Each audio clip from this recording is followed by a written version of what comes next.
This is Naresh here from Living with NLP, and thank you very much for watching this video.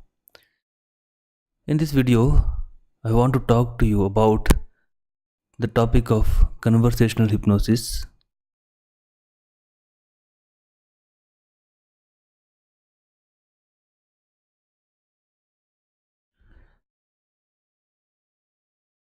And I want to go through what is conversational hypnosis and why is this a must-have skill to have. So first of all, why do we need conversational hypnosis? And the answer is the sheer amount of power that it gives you in your conversations. This is a tool that has been used by politicians to create votes in their favor and by the revolutionaries to create new movements, and as well as by the motivational gurus to motivate their crowds into taking an action now.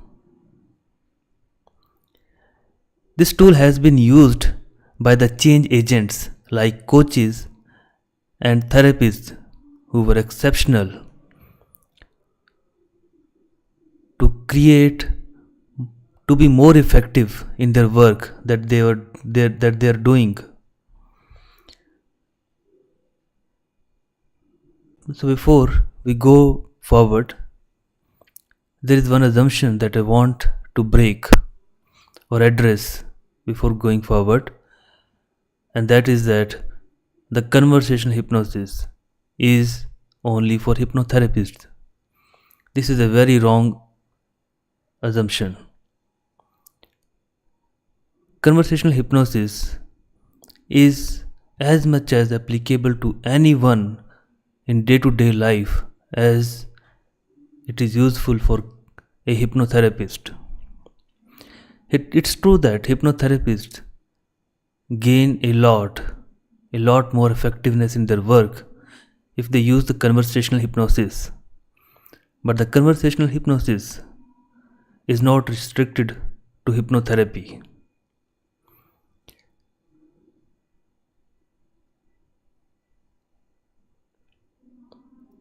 This is applicable in any conversation that we are having in our day to day life. That means when you're talking to your relatives, your family members, this is as much as applicable to that conversation. Similarly, whenever you are having a sales conversation or a business meeting or any meeting with your managers, with your subordinates, with your vendors, with your clients, wherever you need to influence the other party, the conversational hypnosis is very much applicable.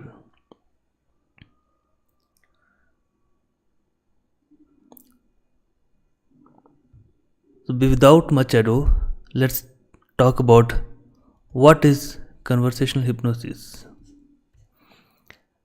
If you see, conversational hypnosis has got two words: the conversation and hypnosis.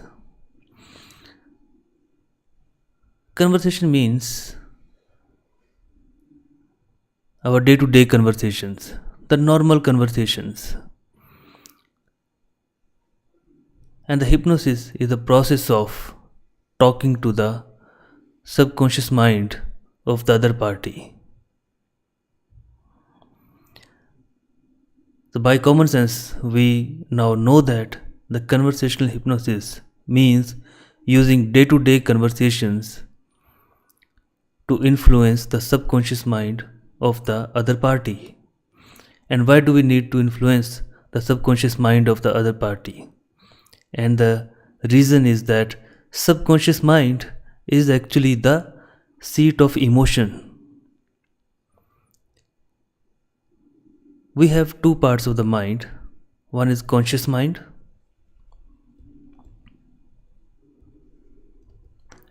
and the other is subconscious mind.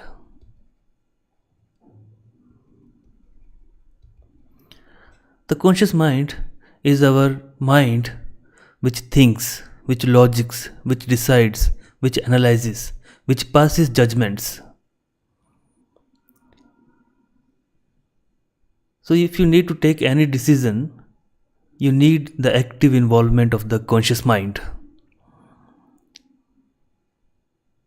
so that you can judge, you can analyze the facts and take the decision that is in your favor, which is good for you. On the other hand, the subconscious mind is actually the seat of emotion or the feeling. It has got multiple other tasks that it does, like monitoring your heartbeat, keeping your body temperature at the optimum level, your blood pressure at the optimal level. The main reason that we are interested in talking to the subconscious mind is because it is the seat of emotion. As we said that the conscious mind helps you to take the decision. But taking the decision doesn't mean that you will take an action. How many times have you decided that you will start a new health regime and only to abandon it after some time? And the reason is that the decision has been taken by the conscious mind based upon its analysis, its judgment, its logic. What makes somebody to take an action? What drives somebody to take an action on a decision is the emotion. The moment you attach the emotion to a decision, you start taking action. That is the reason that we want to talk to the subconscious mind.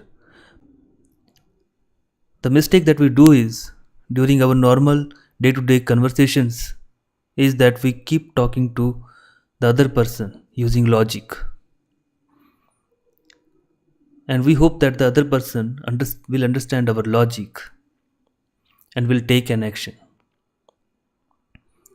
However, what the greatest conversationalists or the people with the greatest conversational powers do is they talk to the feelings, the emotions which reside in the subconscious mind. When that happens, when the feelings, the emotions are evoked,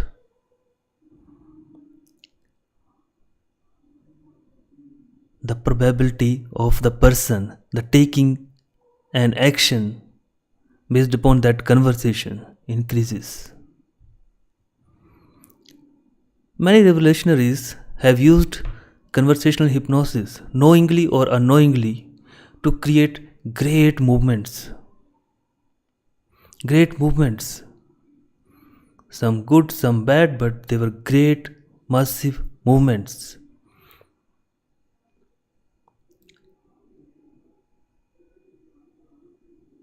So that is the reason that we are interested in talking to the subconscious mind of the other party. Now let's talk about a scenario when we have a person A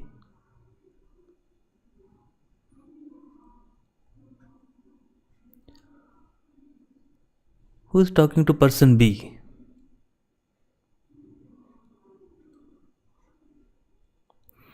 What is happening here? So the person A has a conscious mind and he has got a subconscious mind. Similarly, person B has got a conscious mind and he has got a subconscious mind.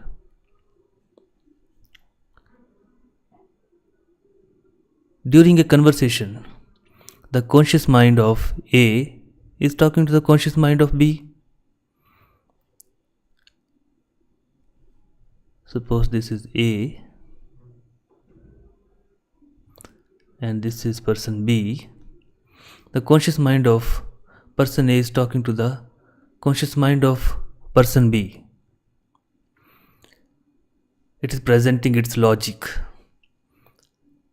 why its argument is better. It's keeping its own side to the person B. And what is person B doing?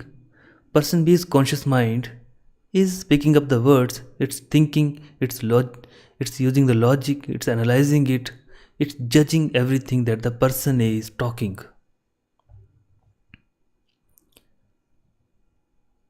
And meanwhile, there are some other communications going on. So person A is, at the same time, the person A's subconscious mind is in conversation with the conscious mind of the person A,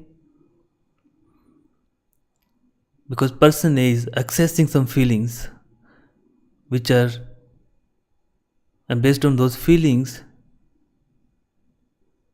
his conscious mind is presenting its own facts and figures, its own side of the story to the person B. And at the same time,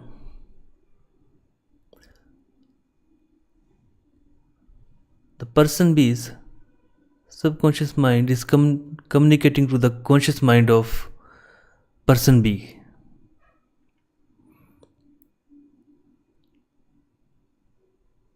At the same time,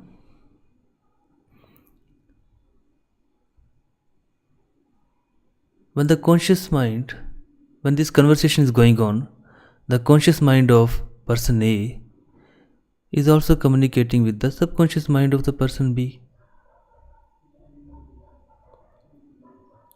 This is indirect or unknowingly they are using conversational hypnosis. And similarly, the subconscious mind of person A is communicating with the conscious mind of the person B and vice versa. And then there is a communication happening at the subconscious level, where the subconscious mind of person A is communicating with the subconscious mind of the person B. And this happens automatically. You don't have to think about it, because it happens automatically most of the time. And the conversational hypnosis is the process of using this fact to make your communications far more stronger.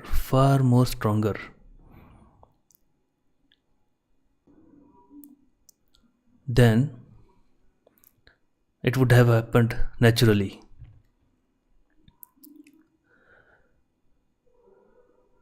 So that means you're communicating with the subconscious mind of the other person. Your conscious mind is communicating with the subconscious mind of the other person using the techniques of the conversational hypnosis. And when that happens, the subconscious mind, as I said, is the seat of emotion. And those emotions are getting evoked. When that happens, if the conversation that you're having with the person B is in the favor of person B, then the chances of person B taking an action on that conversation increase manifold.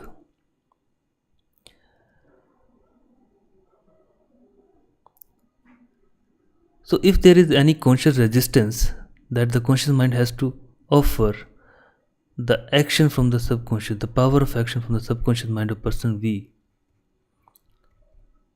will overcome that resistance. Just think about a situation in the past when you wanted to do something very passionately. You were fully involved.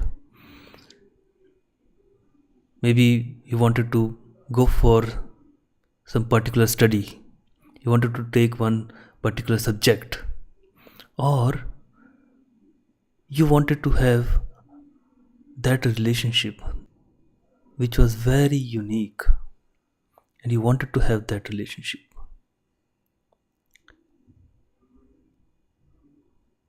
or some job that you wanted to have very, very passionately, and everyone tried to dissuade you, tried to discourage you using different logic,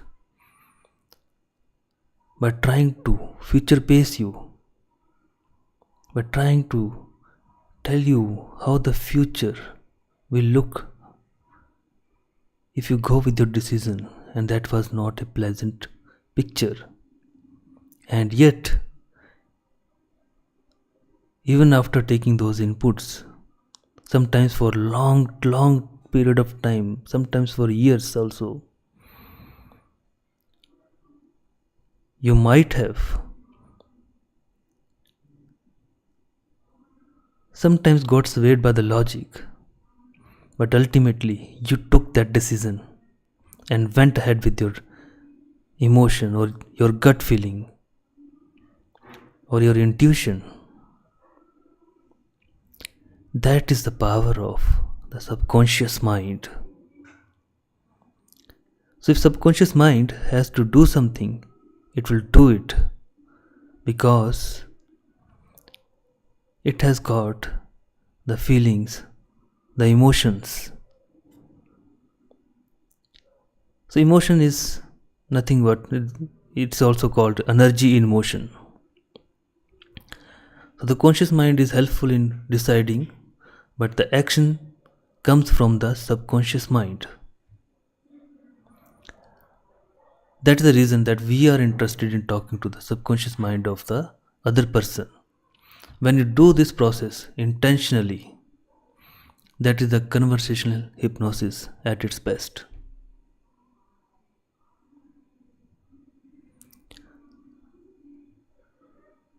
So now let's think about how do we do the conversational hypnosis.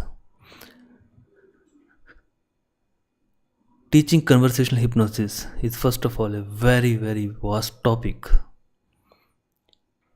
People spend weeks of trainings, people take many days or weeks of training, and then they spend many years just to be good at conversational hypnosis.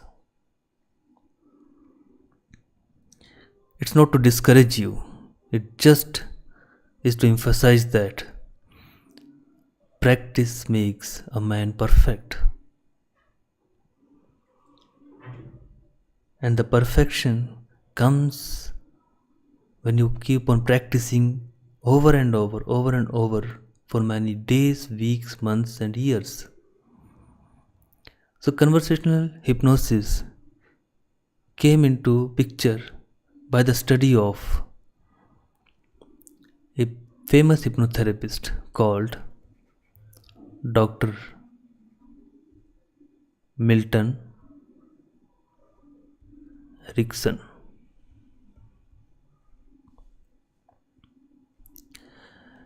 Erickson did hypnotherapy using conversational hypnosis. He was the first person to use it knowingly, and he did it for decades after decades. And after several decades, by just talking a little to the other person, he could influence his subconscious mind.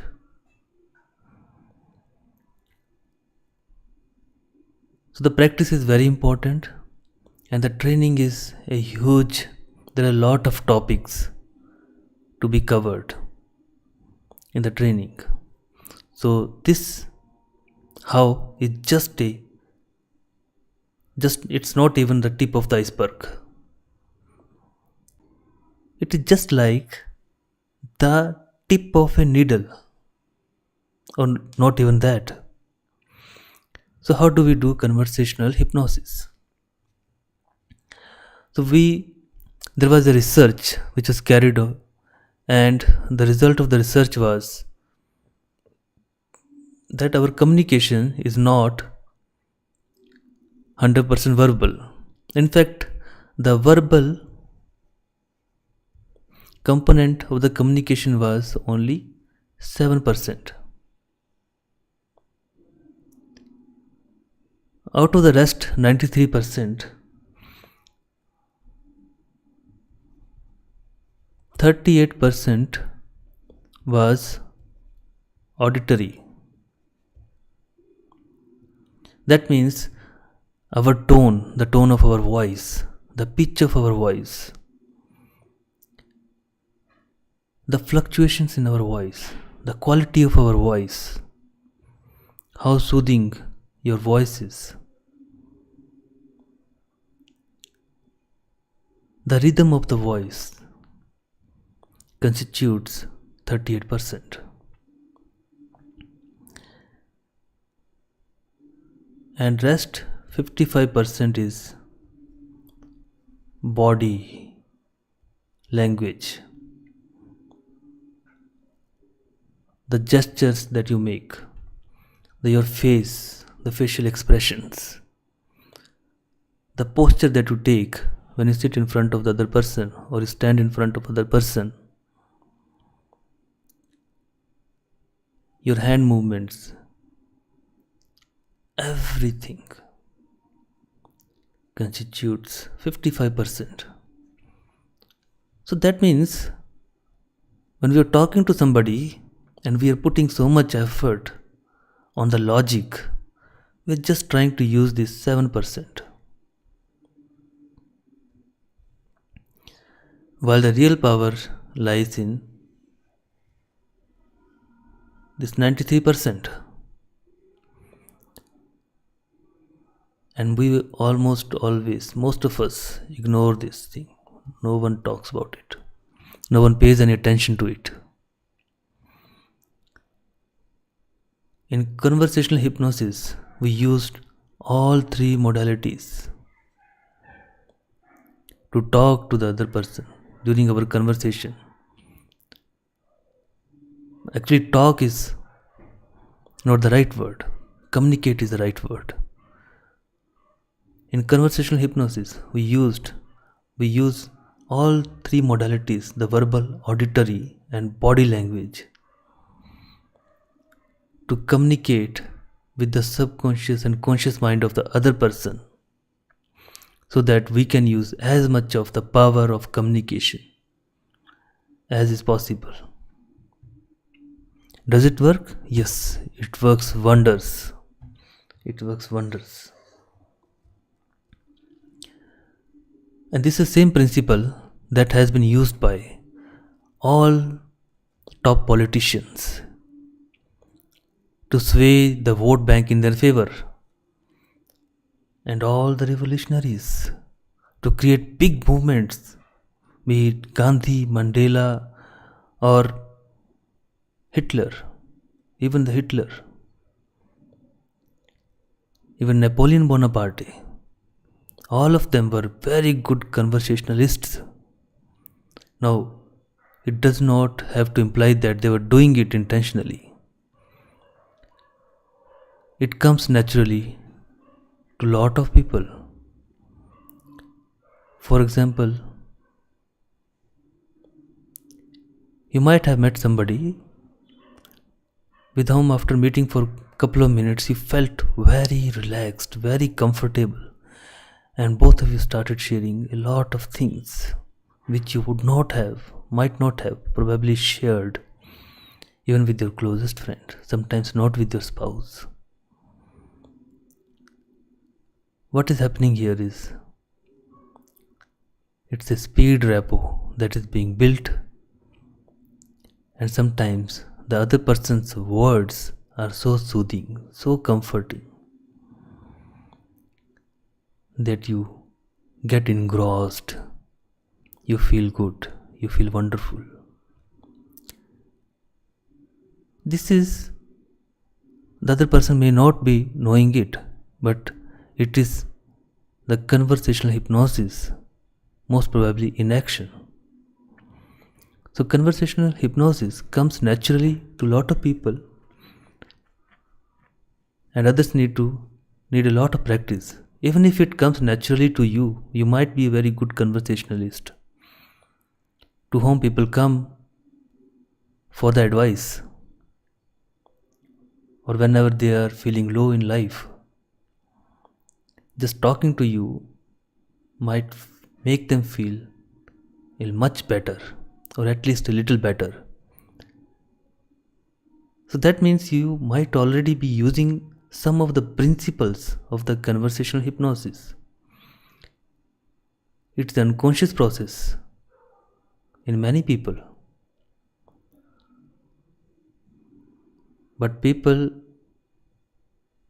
who do not have this process, unconscious, even the good news for them is that this can be learned. So where all conversational hypnosis can be used. You can be a coach or a therapist. By therapist I mean any therapist, not necessarily hypnotherapist. Being a coach and therapist, you might be doing amazing amount of change work. You are a change agent. And you can use the conversational hypnosis to improve or to increase the effectiveness of your coaching and your therapy.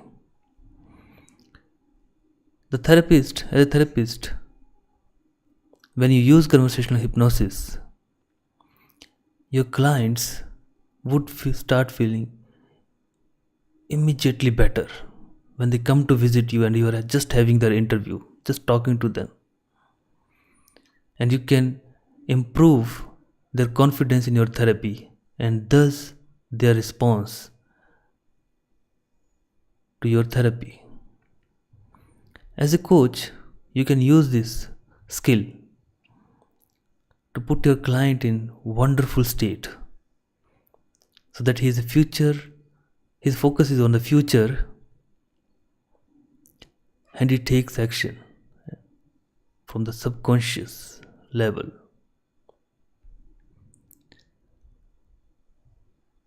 Other thing is, if you are into sales, business, you can use it in any kind of meetings, in any kind of negotiations.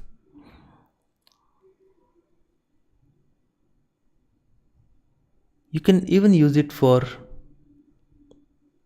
parenting or in your relationships.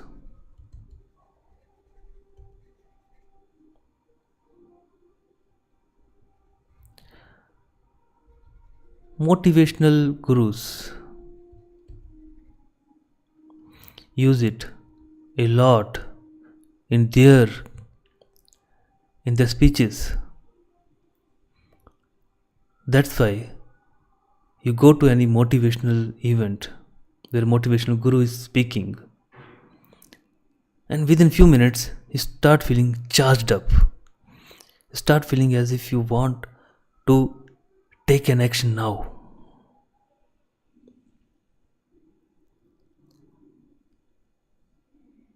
So the motivational guru, they are doing the conversational hypnosis.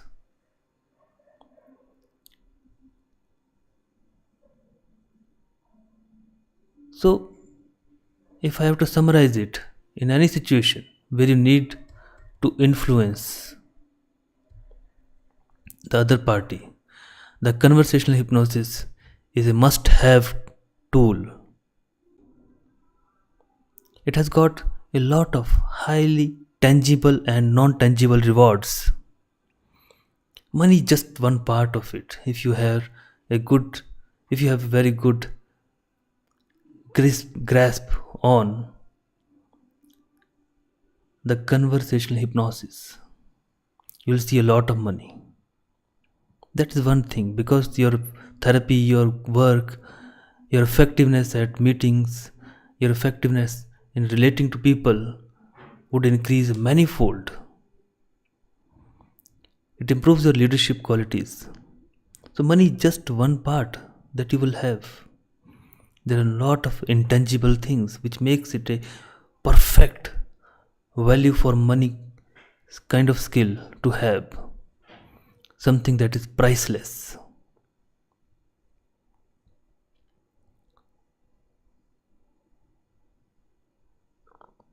So I hope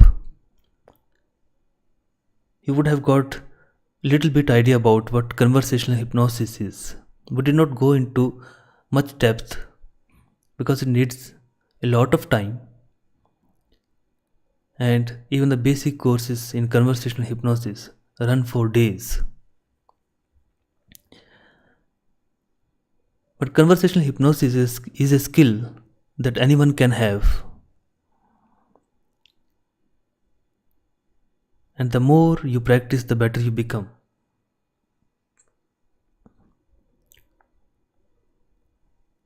However, it is very important that you learn conversational hypnosis in a structured way, in a methodical way. And before concluding,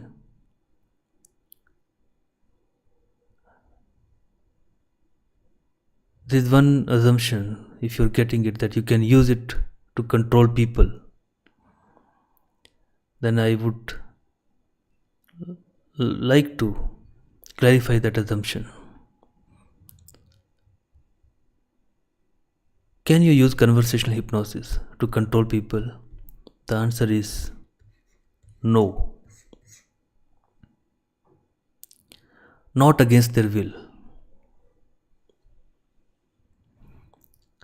The answer is not against anyone's will. You cannot control anyone, no matter how good a conversational hypnotist you are, no matter how charming you are. If you're talking to the other person and you're going against their belief system, their value system, or you want to do, or you want them to do things which will benefit you but will cause loss to them, which is called win-lose situations, this is not going to work. Conversational hypnosis works in win-win situations, where you gain and the other party also gains. And the reason is that your conscious mind is talking to the subconscious mind of the other person.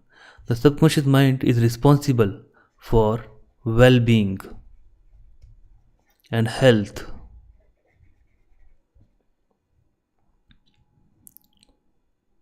And survival.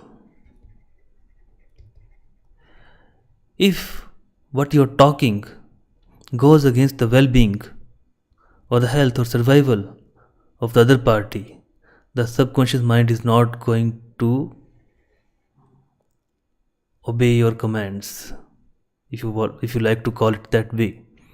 It's not going to go with your agenda. In fact, it's going to go in high alert mode. And it's going to cut the conversation then and there only. So it's very important to understand this distinction. The conversational hypnosis is not a tool to control others. This is a tool to, what we say, co-create.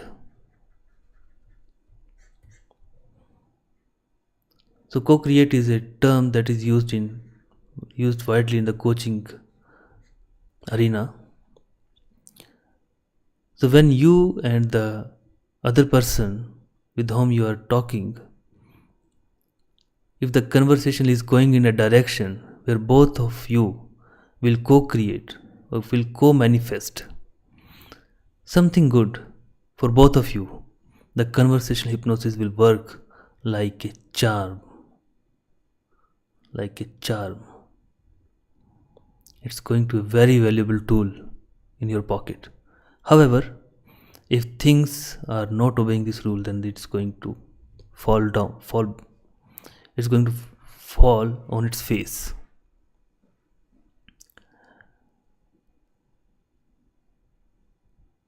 So it was a brief introduction about the conversational hypnosis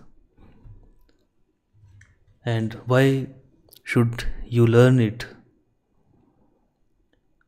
what it is, and how do we do the conversational hypnosis. Though we did not go into very deep details, and how a lot of people are generating results using conversational hypnosis, either consciously or unconsciously, and how can it benefit, how can others learn to become very good conversationalists. And even people who are good conversationalists, how they can benefit by learning the conversational hypnosis, and how they can manifest the sheer power in their conversations, and leading to much more influence, or it will manifest more influence for them in life.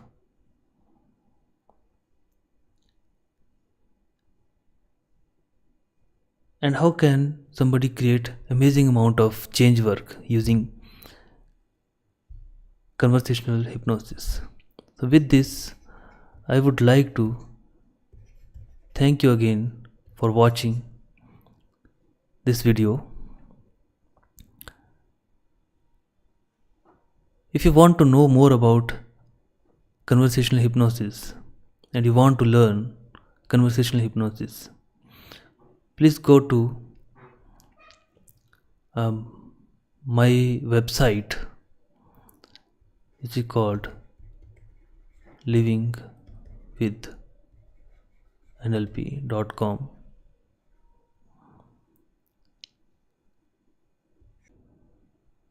and look for the workshops happening in the near future. So once again, thank you very much for watching this video.